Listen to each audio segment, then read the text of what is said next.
Caldwell had summoned Nilfgaardian support. Meve assumed they were not far behind. Yet in the unforgiving terrain, a full Nilfgaardian division could not hope to close the gap. Small detachments, however, light cavalry or footmen, could very well do just that. So when black-clad men emerged from the mist, the Queen was not surprised. She ordered her troops to fall in, form up, and brace to defend the line. Yet the attack never came. The invaders stood silent, motionless, and Meve got a closer look. They were slouched, ashen-faced, unsure of step, and covered in sores. Isgith had treated them as cruelly as any. Teetering in his saddle, the commander broke formation. He rode forth and addressed the Queen in fluent common tongue. Half my men are wounded, the others sick. Your force does not fare much better. True. Yet we outnumber you soundly. Indeed. If it comes to combat, you are certain to win. But in this damn swamp, all wounds fester. Flesh is quick to rot. You will lose many more apart from those who fall. What do you mean, precisely? Asked the Queen, her eyes narrowing, her head tilted to the side. We should part ways in peace. There's a war on, there'll be another chance to fight. Perhaps even face one another. But not here. And not like this. Suddenly unsure, the Queen weighed the officer's words. Their logic was sound, though they could also prove a ruse. Your Grace, Xavier's voice came from behind Meve's back. we can't let them pass. They've done only harm, and they'll not stop and go home. So be it. I accept. Meve answered after thinking a while. We shall cross swords some other day, beneath a clear sky, on solid ground. I will hold you to your word, Majesty. Replied the Nilfgaardian, then raised his arm in salute. The retreating Imperials marched past the Lyrians. Along the slim path, their shoulders nearly touched. Meve soldiers glared from beneath their brows, their eyes locked on the foe till the last vanished in the woods. Then, collectively, they let out a sigh of relief.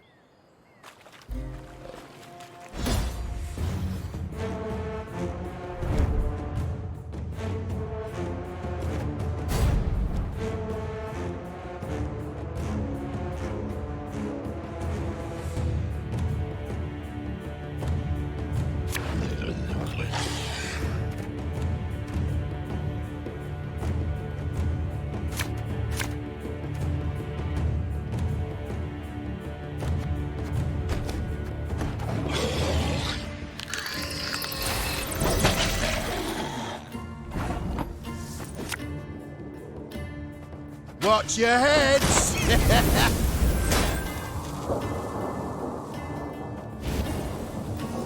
What do you want of me? Don't like this.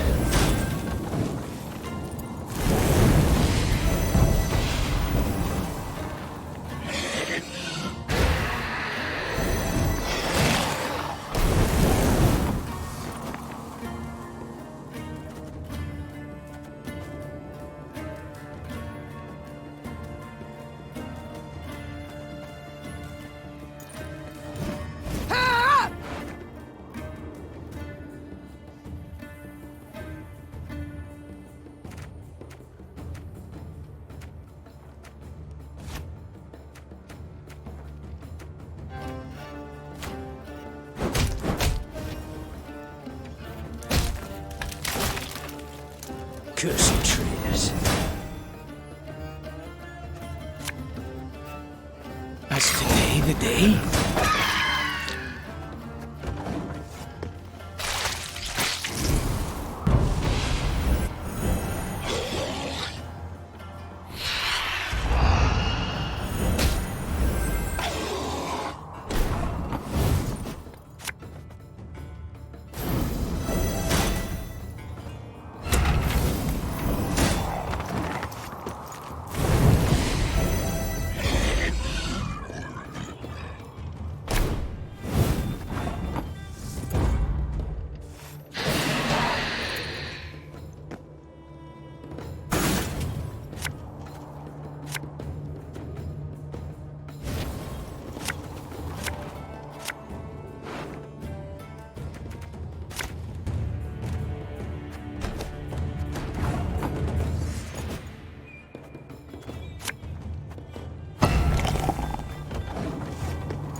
You must sweat like a swine in that jacket. Order!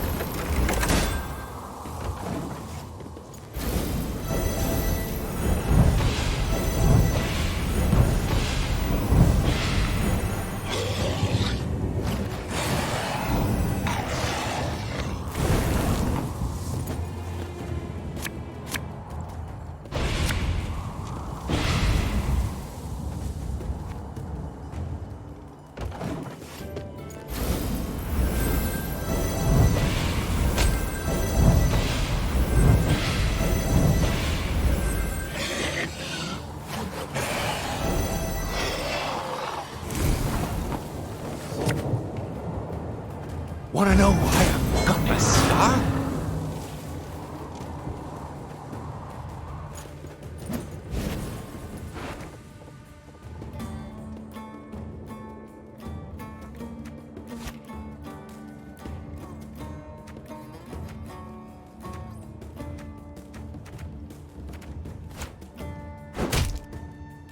Tell me you jest. Water. This'll poison.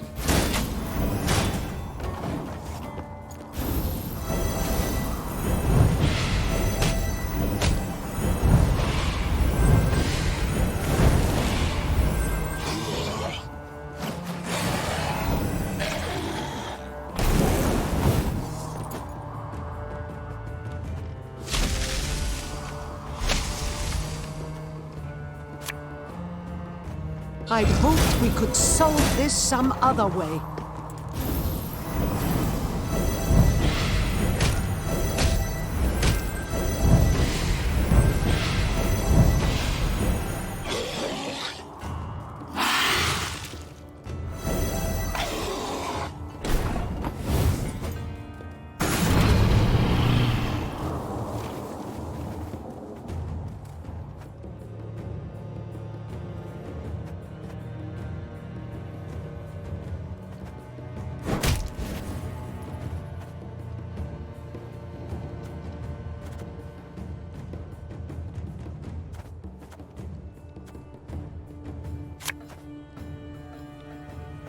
Greetings. What is it?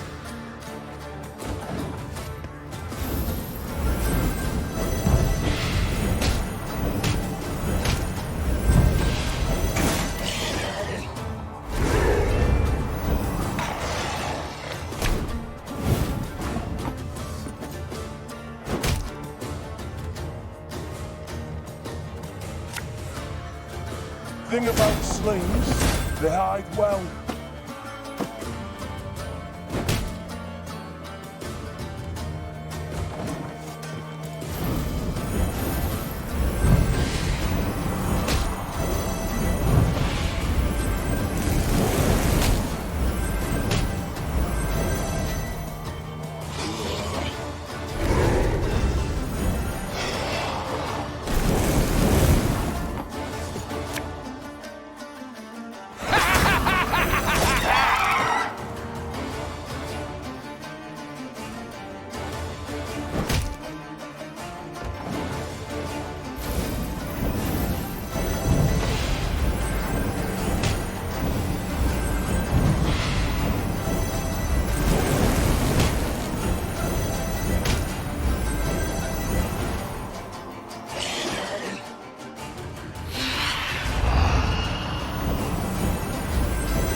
Give me some of that. Waiting for a personal invitation?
As ordered.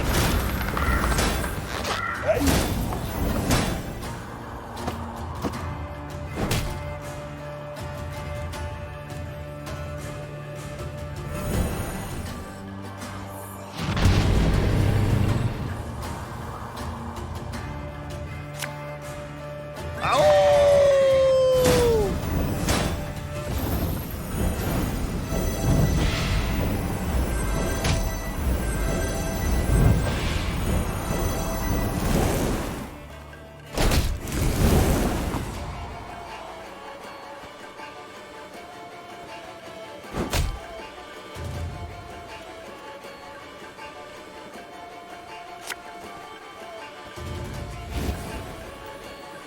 Ever have a storm knock out one of your teeth? Bigger they are, easier they are to target.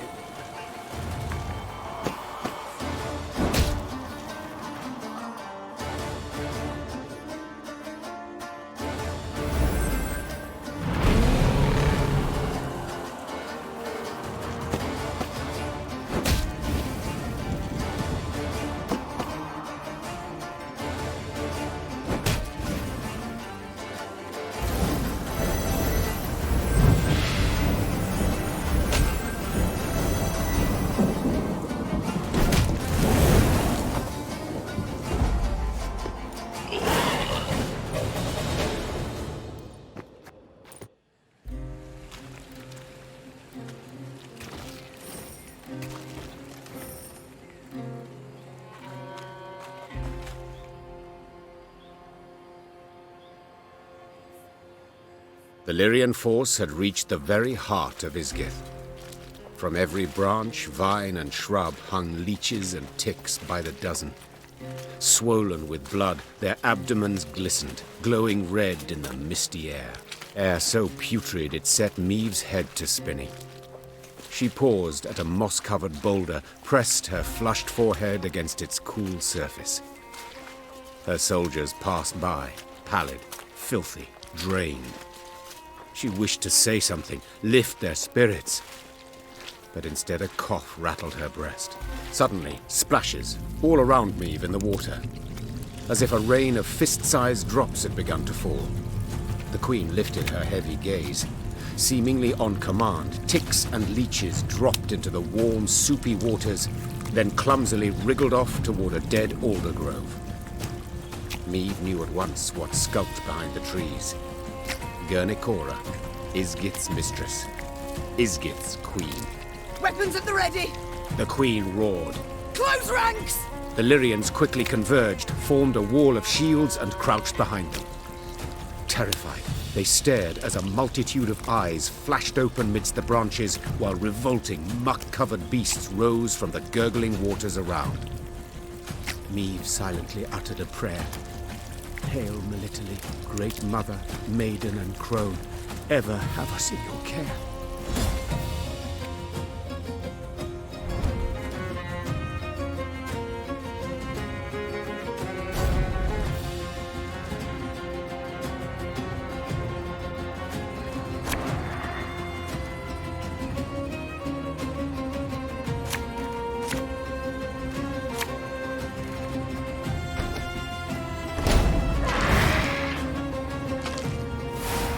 Everyone, rally to me!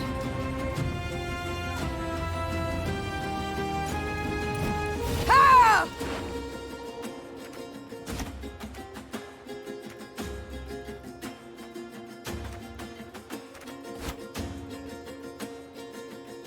Don't like this. Come here! Let's dance!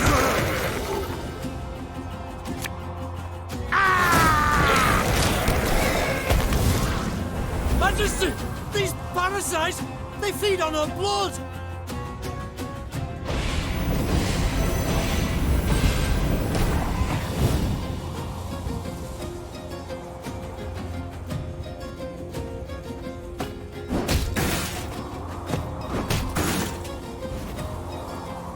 Elven blood. Coin never stinks, no matter how rank the pouch.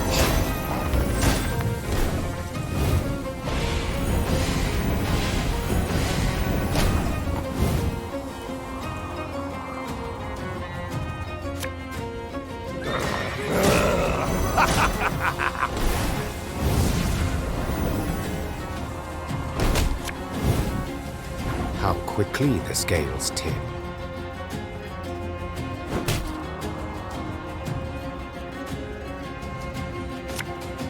Waiting for a personal invitation?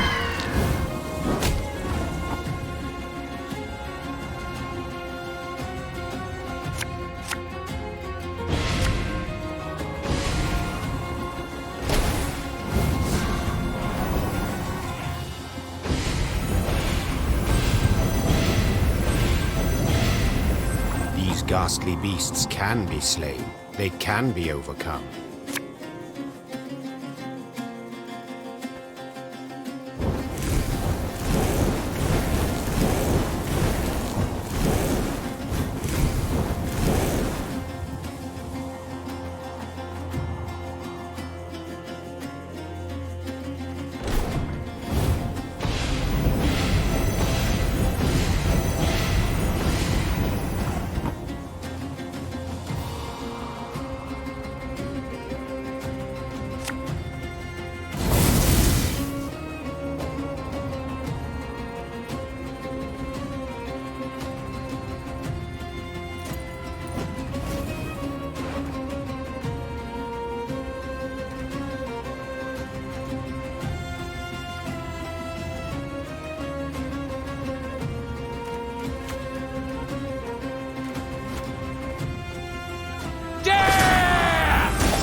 May the disgrace ends here!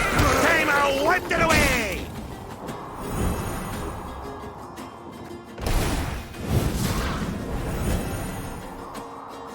Remember that unwarranted arrogance kills, slowly and insidiously.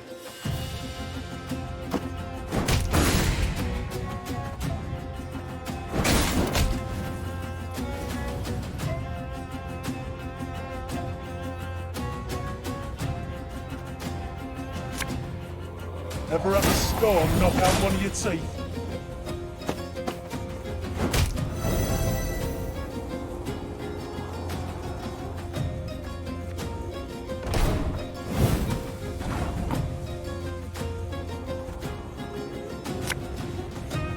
There's been a mistake.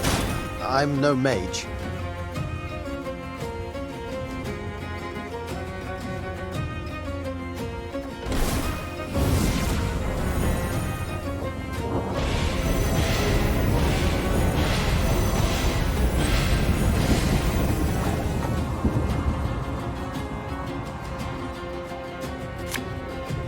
I've hit the white of an eye from half a league away.